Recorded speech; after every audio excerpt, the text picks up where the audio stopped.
Today marks 4 years since retired Marine Paul Whelan was detained in Russia accused of espionage. Since then, his family has been working to keep his story alive and pushing the White House to do more to bring him back home. His story made headlines again earlier this month when WNBA star Brittany Griner was released from Russian custody in a prisoner swap for convicted arms dealer Victor Bout. The deal sparked outrage, with some arguing the trade was unbalanced and that Whelan should have been involved. Well, joining us now is Joseph Dresen. He is a senior program associate at the Woodrow Wilson Center's Kennan Institute, where he researches Russian energy, human rights, and rule of law issues. Joseph, we've seen a couple of Americans released from Russian custody this year. Brittany Griner, as we mentioned, as well as Trevor Reed in April. Why do you think that Moscow continues to hold on to Whelan? Well, the thing you have to keep in mind with Russia's policy towards prisoners is that they are thinking in terms of pawns, not people. So they will release Paul Whelan when it's in their perceived interest to do so. At the time of the last two exchanges, their perceived interest was to keep him behind bars, detained in Russia. And I think he will continue to sit behind bars in Russia until some moment in the future when they deem their interest again to put him back on the table. But the issue to remember is that with Griner's trade, the Russians categorically refused to consider Whelan's release, and it was a matter of releasing or trading Griner for Bout or doing nothing at all. And the Biden administration chose option B, and Whelan's family supported that decision. And I think it was the right one to do at the time. It's not a perfect trade, but it's a trade that's met.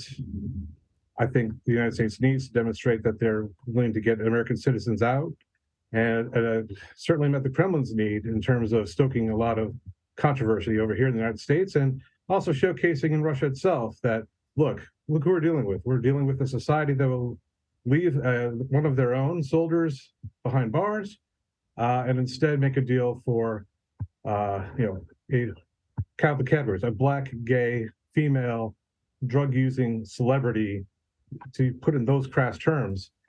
That is the message that they wanted to convey with that previous trade.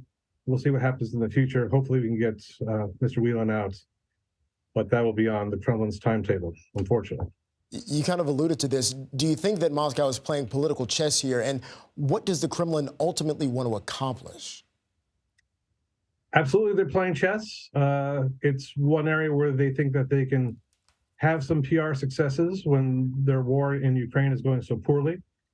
They want, like I said, they want to stoke up controversy here, and they succeeded in doing so. And they also wanted to showcase to the Russians back home that they are dealing with a society, Russia's dealing with a society that's, sort of corrupt enough to leave a soldier behind and take a, celebrity athlete in his place. Of course, he was never considered for release by Russia, so that's, again, just proves the meme. But if you want any further proof, you can just watch sort of Russian propaganda. It is presented on various channels in English, like Russia Media Monitor. And they have their propagandists on TV saying exactly what I'm saying. That, again, they are trying to stoke, not that they're saying they want to stoke controversy, but this is how they perceive it, how they want others to perceive it. And in certain cases, they succeeded in doing so here in the United States. Do you think that all this attention on Griner's case will escalate pressure on the government to bring another detained American home, even beyond those who are in Russia? Well, the United States government always seeks to get its imprisoned, unfairly imprisoned, in our view, individuals back home. But there are limits into what's in the national interest, what they can do, what they can offer. So I would predict that Paul Whelan will come home, again, when Putin or the Kremlin decides it's in their interest. And three potential scenarios might be if it's a part of mutual exchange of concessions at the end of the war in Ukraine, if the Kremlin decides that they need to launch a charm offensive for any reason, or if we capture a high-value Russian spy that the Russians want back. And by the way, this is a way to communicate that or imply or understand that Bout himself was not such an important person for Russians after all.